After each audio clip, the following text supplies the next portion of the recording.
મિત્રો આજના લેક્ચરમાં આપણે આગળ થોડા દાખલા જોઈએ નર્નટ સમીકરણો પર આધારિત 298 કેલ્વિન તાપમાને 2 times Cu plus 1 gives Cu plus 2 કોષ પ્રક્રિયાનો પ્રમાણિત કોષ પોટેન્શિયલ આપેલો છે. તો આ પ્રક્રિયાનો સંતુલન અચળાંક શોધો. મિત્રો આ પ્રક્રિયાને આ રીતે લખી શકાય. જુઓ, ધ્યાન આપજો.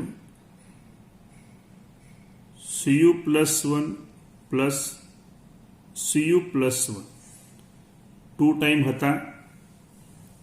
મેં લખ્યા Cu plus 1 plus Cu plus 1 gives Cu plus Cu plus 2. તો આપણે જો અહીંયા +1 અને 0 એક એકમનો ઘટાડો, અહીંયા +1 +2 એક એકમનો વધારો. તેના ઉપરથી n બરાબર કેટલા થાય? 1. ક્લિયર? હવે આપણે સંતુલન અચળાંક તો ડાયરેક્ટ સૂત્ર લખવાનું. હવે E0 સેલ બરાબર 0.059 છેદની અંદર n log kc માટે log kc બરાબર n નું મૂલ્ય આપ્યું 0.36, n બરાબર 1 છેદમાં 0.059. તો 0.36 ભાગ્યા 0.059 એટલે આપણને મળશે 6.1016. હવે આપણે કેસીનું મૂલ્ય શોધવું હોય તો 6.1016 આપણે શોધવાનું શું? એન્ટીલોગ. મેં તમને કહ્યું એન્ટીલોગ શોધવા માટે પોઈન્ટ પહેલાં જે સંખ્યા હોય તમારે એની 10ની શું કરવાની? ઘાતાંકમાં 10⁶ ઘાત. એન્ટીલોગ હંમેશા પોઈન્ટ પછીની સંખ્યાનો શોધાય. પોઈન્ટ પછીની સંખ્યા કઈ? 0.10 અને 16. કેલ્શિયમમાં કેવી રીતના શોધવાનું મેં તમને સમજાવ્યું હતું. કેલ્શિયમમાં 0.1016 લખી ભાગ્યા શું કરવાનું? 3558. જે સંખ્યા મળી કેટલા ઉમેરવાના? 1. 1 ઉમેર્યા પછી શું કરવાનું? 13 વખત. કેટલીક વખત 13 વખત ગુણ્યા બરાબર કરવાનું.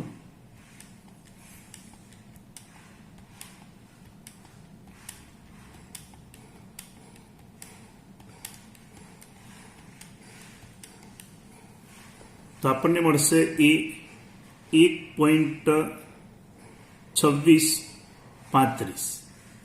તો આ રીતે કેસી બરાબર 1.2635 ગુણ્યા 10⁶ ઘાત થાય.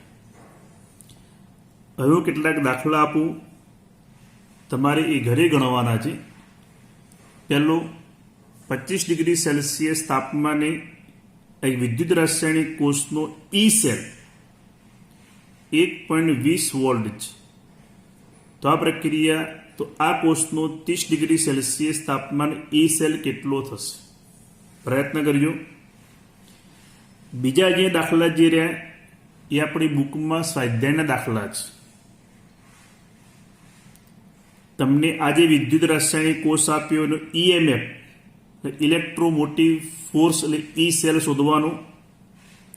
Fe/Fe+2 0.001 molar /H+1 molar H2 1 બાર PT નો ઈ સેલ શોધવાનો.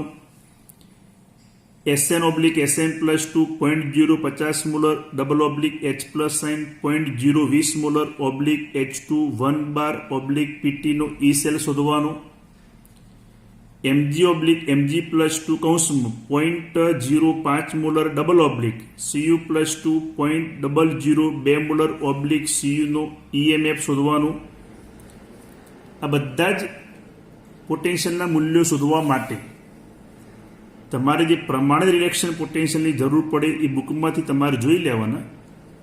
આપણે એક સ્વાધ્યાયનો દાખલો છે PT/BR2 liquid BR minus 0.010 molar /H+, 0.030 molar H2 1 બાર PT. તો મિત્રો આજે મેં દાખલા તમને કયા એ બુકની અંદર સ્વાધ્યાયની અંદર મોટાભાગના દાખલા આપેલા છે. જ્યાં જરૂર પડે પ્રમાણિત રિડક્શન પોટેન્શિયલની એ બુકની અંદરથી તમારે એનો ઉપયોગ કરી આ દાખલા તમારે જાતે ગણતરી કરવાના છે. ઓકે, સમજણ પડશે આગળ સમજાય તો એ પ્રકારના દાખલા છે. આગળ જોઈએ આપણે એક સ્વાધ્યાયનો જ દાખલો છે જે ગેલ્વેનિક કોષમાં નીચેની પ્રક્રિયાઓ થતી હોય તેના પ્રમાણિત કોષ પોટેન્શિયલ ગણવાના છે. આ ઉપરાંત ડેલ્ટા G0 અને સંતુલન અચળાંક શોધવાના છે. મિત્રો એક દાખલો તમને સમજાવું, બીજો દાખલો તમારે ઘરેથી હોમવર્કમાં ગણવાનો. નંબર 1, પહેલો આપણે પ્રમાણિત કોષ પોટેન્શિયલ, તો E0 સેલ બરાબર E0 reduction of cathode minus E0 reduction of anode. Clear મિત્રો? હવે રિડક્શન ઓફ કેથોડ, તો આની અંદર રિડક્શન કોનું થાય છે? તો જો Cr માંથી Cr+3 બને એટલે કઈ પ્રક્રિયા થઈ મિત્રો? ઓક્સિડેશન. Cd+2 માંથી Cd બને કઈ પ્રક્રિયા થઈ? રિડક્શન. તો અહીંયા E0 Cd+2 Cd આવશે માઇનસ E0 Cr+3 Cr આવશે. ક્લિયર? આનું મૂલ્ય તમને કેટલું આપ્યું? તો -0.40 -0.74, આ મૂલ્ય મળશે +0.34 વોલ્ટ. ક્લિયર મિત્રો? એટલે આ રીતે પહેલો પ્રશ્ન પ્રમાણિત કોષ પોટેન્શિયલ આપણે શોધી કાઢ્યું. બીજું ડેલ્ટા G0, તો મિત્રો આપણે આવતું ડેલ્ટા G0 ધોરણ 11માં -NF E0 સેલ આવતું કે નહીં? ધોરણ 11ની અંદર ઉષ્મા ગતિશાસ્ત્રમાં ડેલ્ટા G0 બરાબર -NF E0 સેલ યાદ ન હોય તો ફરી ધ્યાન આપો. આ સૂત્ર યાદ રાખજો, પાછળ થિયરીમાં આપણે આવશે. E0 સેલ તમે શોધી કાઢ્યા +0.34 વોલ્ટ, F 96,500 કુલમ અને N બરાબર કેટલા થાય? તો પ્રક્રિયા ઉપરથી N બરાબર 6 થાય. કેવી રીતના મિત્રો? જુઓ, અહીંયા 0, અહીંયા +3 અને 2 વડે ગુણીએ એટલે +6 થયા. એટલે 0 માંથી +6 6 એકમનો વધારો. અહીંયા +2 3 વડે ગુણીએ એટલે 6 થયા. અહીંયા થયા 0. એટલે 6 એકમનો વધારો થયો, 6 એકમનો ઘટાડો થયો. એટલે ફેરફાર કેટલા એકમનો થયો? 6 એકમનો. માટે આપણે N બરાબર અહીંયા 6 લીધા. તો N બરાબર 6 મૂકીએ આપણે, ગુણ્યા 96,500 ગુણ્યા 0.34. એટલે આ મૂલ્ય આપણને જે મળશે એ -196,860 કુલમ ઇન્ટુ વોલ્ટમાં મળશે. કયા એકમ મળશે મિત્રો? Coulomb into volt. અને કુલમ ઇન્ટુ વોલ્ટને કહેવાય જૂલ. તો -196,860 આ મળે આપણને જૂલમાં. તો કારણ કે ફિઝિક્સમાં કુલમ ઇન્ટુ વોલ્ટ બરાબર શું થાય? જૂલ. તો ડેલ્ટા G0 મળી ગયા. તમારે એને કિલો જૂલમાં પણ રૂપાંતર કરવું હોય તો કરી શકાય. કિલો જૂલમાં કેટલા થાય? તો -196.860 કિલો જૂલ લખાય. હવે આપણે ત્રીજો સંતુલન અચળાંક. સંતુલન અચળાંક મિત્રો બે રીતે શોધી શકાય. એક આપણું સૂત્ર હતું E0 સેલ બરાબર 0.059/n log Kc. n બરાબર 6 E0 સેલ શોધી કાઢે Kc મળે. બીજું સૂત્ર જે આપણે ધોરણ 11 ની અંદર આવતું, ડેલ્ટા G0 બરાબર -2.303 RT log Kc અથવા K. બંને રીતે ઉપયોગ કરીને કેસીનું મૂલ્ય શોધી શકાય. અહીંયા આરનું મૂલ્ય 8.314 જૂલ આપણે લેવાનું, કારણ કે ડેલ્ટા G0 મૂલ્ય આપણે જૂલમાં છે. બરાબર. તાપમાન T 298 કેલ્વિન, કારણ કે પ્રમાણિત સ્થિતિમાં છે. તણાવ પરથી પણ કેસી શોધી શકાય, તણાવ પરથી પણ કેસીનું મૂલ્ય શોધી શકાય. આ પ્રયત્ન વિદ્યાર્થીને તમારે જાતે કરવાનું. એક કેસીનું મૂલ્ય તમારે આવશે 3.172 ગુણ્યા 10⁻34. આટલું મૂલ્ય તમારે આવશે મિત્રો, કારણ કે આવા દાખલા આપણે આગળ ગણેલા છે. તો આ રીતે દાખલો ગણી. બીજો દાખલો Fe+2 Ag+20 Fe+3 Ag. તો n બરાબર કેટલા થશે? 1. કારણ કે +2 માંથી +3 એક એકમનો વધારો અને +1 માંથી 0 એક એકમનો ઘટાડો, n બરાબર 1 મળશે. પહેલા E0 સેલ શોધવાના, ડેલ્ટા G0 શોધવાના, અને પછી આ બંનેમાંથી કોઈ પણ સૂત્રનો ઉપયોગ કરી તમે કોનું મૂલ્ય શોધવાનું? Kc. ઓકે.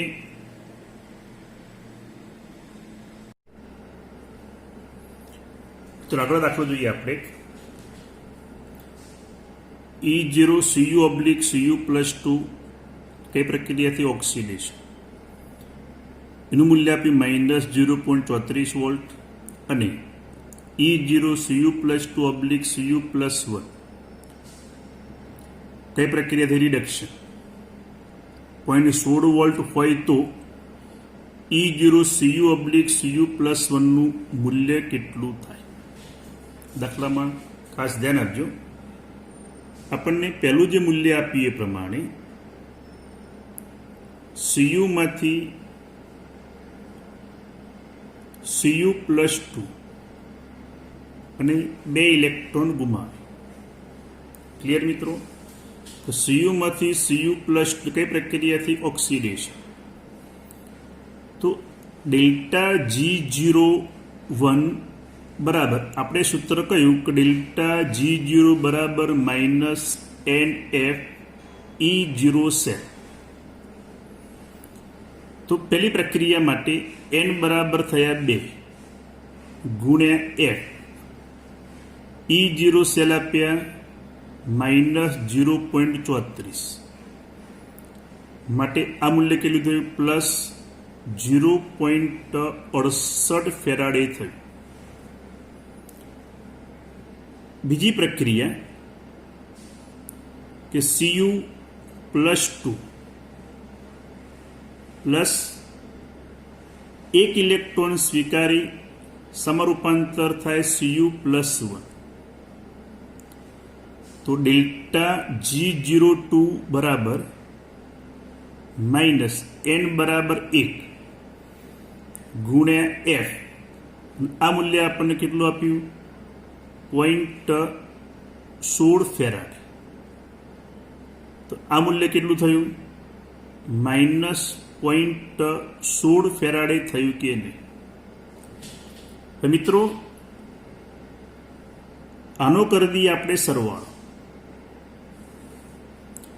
આનો આપણે કરી દઈએ સરવાળો. તો +2 દૂર થઈ જશે, એક ઇલેક્ટ્રોન દૂર થઈ જશે. તો આપણને આ જે મૂલ્ય મળશે Cu માંથી Cu+1 એક ઇલેક્ટ્રોન ગુમાવશે. તો અહીંયા આપણે ડેલ્ટા G0 કુલ પ્રક્રિયા માટે તો delta G01 plus delta G02 થાય કે નહીં. તો આજે મૂલ્ય આપણને મળ્યું તો ડેલ્ટા G0 બરાબર ડેલ્ટા G01 કેટલા તો +0.68 ફેરાડે, મૂલ્ય -0.16 ફેરાડે થયા. તો આ મૂલ્ય મળશે +0.52 ફેરાડે મળ્યું આ પ્રક્રિયા માટે. તો આ પ્રક્રિયા માટે ડેલ્ટા G0 બરાબર -NfE0 સેલ. તો આ પ્રક્રિયા માટે ડેલ્ટા G0 તમે શોધી કાઢ્યા +0.52 ફેરાડે, n બરાબર થયા 1 ગુણ્યા F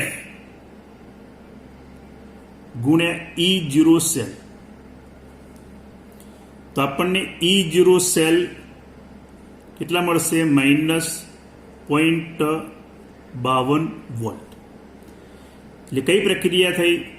Cu માંથી Cu+1 લખાય E0, Cu/Cu+1 બરાબર થયા -0.52 વોલ્ટ. તો આ રીતે એનો E0 શોધી શકાય. ફરી ધ્યાન આપો મિત્રો, મેં શું કર્યું, તમને Cu માંથી Cu+2 કઈ પ્રક્રિયાથી ઓક્સિડેશન, એટલે મેં લખ્યું ખાલી ઓક્સિડેશન સમીકરણ. n બરાબર 2 ઇલેક્ટ્રોન ગુમાવશે. તો ડેલ્ટા G0 બરાબર -NfE0 સેલમાં આપણે કિંમત મૂકી પ્રક્રિયા 1 માટે.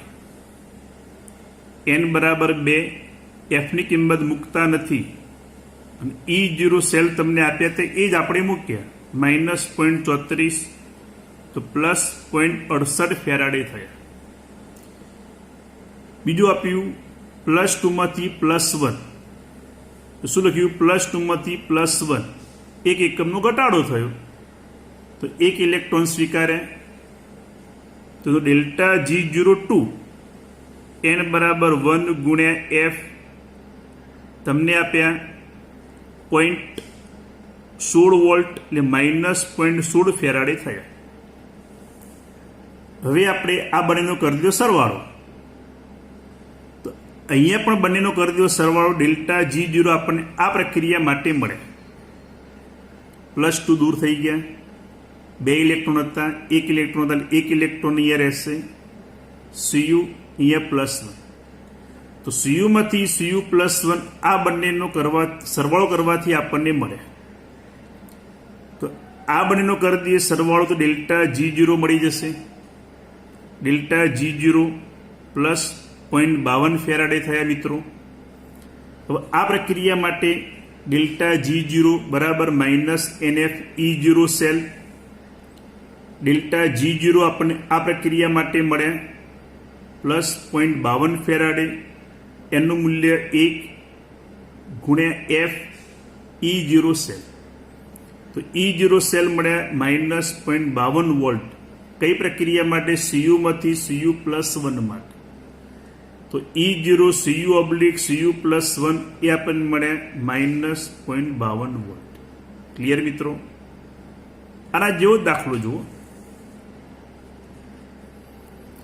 Fe/Fe+2 અને Fe+2/Fe+3 અર્ધકોષના રિડક્શન પોટેન્શિયલના મૂલ્યો આપેલા છે.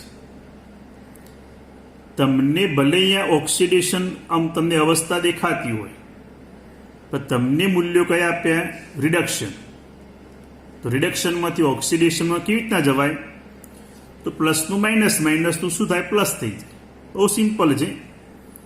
તો આપણે નંબર 1 Fe શું થયું? Fe+2 કેટલા ઇલેક્ટ્રોન ગુમાવશે? 2. તો આનો ડેલ્ટા G01 બરાબર -2 ગુણ્યા F મેં લખ્યા +0.44. કેમ મિત્રો?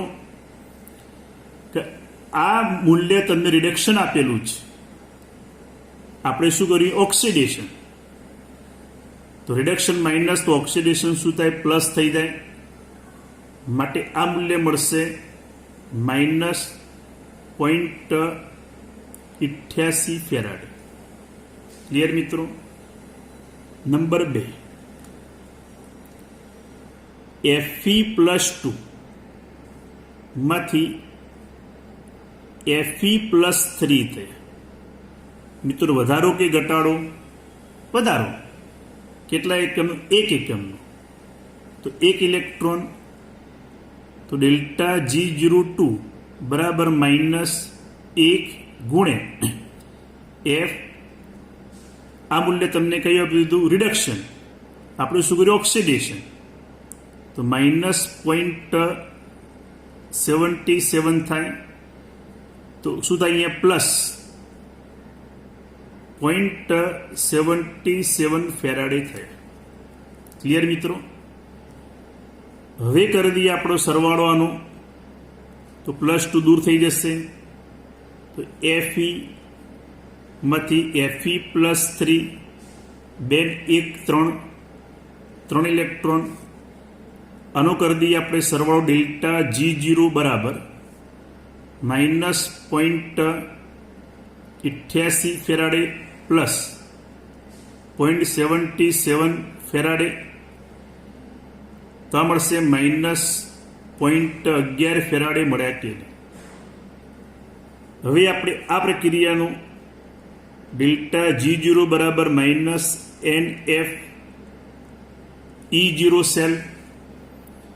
ડેલ્ટા G0 તમે શોધી કાઢ્યા મિત્રો, -0.11 ફેરાડે બરાબર.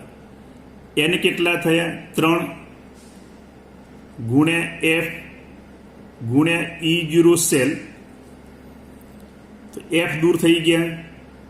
તો E0 સેલ બરાબર 0.11/3 તો 0.03666 વોલ્ટ આપણને મળશે. કઈ પ્રક્રિયા? Fe માંથી Fe+3 એ લખાય E0 Fe માંથી Fe+3 સોરી E બરાબર 0.03666 રિયલ ઇક્વલ ટુ 0.037 વોલ્ટ લખાય. આવા દાખલા પરીક્ષામાં પૂછાઈ શકે. બહુ સિમ્પલ છે.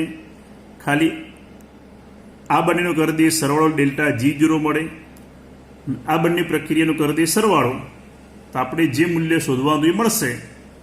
તો આ રીતે 0.037 વોલ્ટ મળી શકે. ક્લિયર મિત્રો? હવે આપણે આગળ એક દાખલો જોઈએ. 25 ડિગ્રી સેલ્સિયસ તાપમાને 1 બાર દબાણે હાઇડ્રોજન અર્ધકોષનું ઓક્સિડેશન પોટેન્શિયલ ઓપો, ઓક્સિડેશન પોટેન્શિયલ 0.118 વોલ્ટ છે. તો તેના દ્રાવણની POH શોધો. આગળ ગણાય પ્રમાણે જ છે, થોડુંક ધ્યાન આપો. આપણને ઓક્સિડેશન પોટેન્શિયલ આપેલો છે. ઓક્સિડેશન ક્યાં થાય મિત્રો? એનોડ ઉપર. તો ઓક્સિડેશન સમીકરણ H2 gives 2H plus sign 2 electron ગુમાવે, અથવા આમ પણ લખાય 1/2 H2 gives H plus sign plus electron લખાય મિત્રો. તો હવે આપણે નર્નર સમીકરણ E સેલ બરાબર E0 સેલ માઇનસ 0.059 છેદની અંદર n લોગ નિપજ બાજુના એની સાંદ્રતા H પ્લસ સાઇન લખાય કે નહીં. ક્લિયર? તો આપણે જાણીએ છીએ કે કોઈ અહીંયા અર્ધકોષ માટે જ તો લખાય ઈ સેલ 1/2 H2/H+ બરાબર E0 1/2 H2/H+ માઇનસ 0.59 છેદની અંદર n log H+ અર્ધકોષ માટે લખ્યું આપણે મિત્રો. આપણે જાણીએ છીએ પ્રમાણિત હાઇડ્રોજન અર્ધકોષનું ઓક્સિડેશન પોટેન્શિયલ હોય કે રિડક્શન, આનું મૂલ્ય કેટલું થાય? 0. ક્લિયર? તો અહીંયા આપણે મૂલ્ય આપ્યું 0.118. સાદું રૂપમાં ધ્યાન આપજો. આ મૂલ્ય થયું 0.00 માઇનસ 0.059 n બરાબર 1. ઘણા સાહેબ 1 કેમ લીધા? 2 લઈએ તો જો આપણે 2 લઈએ તો H+ સાઇનનો સ્ક્વેર લખાય. 1 લઈએ તો H+ સાઇનની મૂળ સંખ્યા 1 જ, તો અહીંયા 1 લખવાની જરૂર નથી. જો મિત્રો આપણે n બરાબર 2 લઈએ તો H+ સાઇનનો સ્ક્વેર લખાય. 1 લઈએ તો સ્ક્વેર લખવાની જરૂર નથી. જવાબ બંનેમાં સેમ જ આવે. લોગ સાંદ્રતા H+ સાઇન ધ્યાન આપજો મિત્રો. તો માઇનસ લોગ સાંદ્રતા H+ સાઇન બરાબર 0.118 છેદમાં 0.059 લખાય કે નહીં? તો આપણે 0.118 ભાગ્યા 0.059 એ મૂલ્ય કેટલું આવશે? 2. મિત્રો ધોરણ 11માં પણ 10માં પણ આવે માઇનસ લોગ H+ સાઇન બરાબર શું લખાય? pH બરાબર 2. ધોરણ 11માં આવતું આપણે pH બરાબર માઇનસ લોગ સાંદ્રતા H+ સાઇન, તો pH મળી 2. હવે આપણે જાણીએ pH પ્લસ POH બરાબર 14 થાય. તો POH બરાબર કેટલા મળશે આપણને? 12. તો આ રીતે આની POHનું મૂલ્ય શોધી શકાય. આગળ સમજાય પ્રમાણે છે, થોડુંક ટ્વિસ્ટ કરીને મૂક્યો. POH તો minus log H+ sign direct લખીએ pH, તો pH 2, તો POH કેટલી થાય? 14. તો આવા કેટલાક દાખલા તમારેથી ઘરેથી ગણવાના છે. પેલો એક વિદ્યુત રાસાયણિક કોષમાં થતી પ્રક્રિયા માટે Kc 1.3141 10⁻107 અને n બરાબર 2 છે.